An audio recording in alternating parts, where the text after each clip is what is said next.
I'm diving into the world of flavors with this one-pan lemon chicken recipe.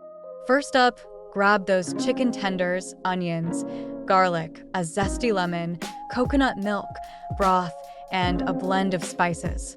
Season your chicken, sear it to perfection, then set it aside.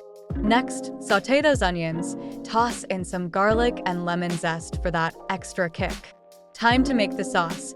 Deglaze with broth, add coconut milk, lemon juice, and arrowroot starch, stirring until it's smooth and thickened. Bring back the chicken, let it warm through, then season with salt, pepper, and a hint of red pepper flakes for that extra zing. Serve it all over cauliflower rice for a paleo-friendly twist. Creamy, tangy, and oh so delicious. This lemon chicken is a gluten-free, dairy-free, paleo dream. So go ahead, savor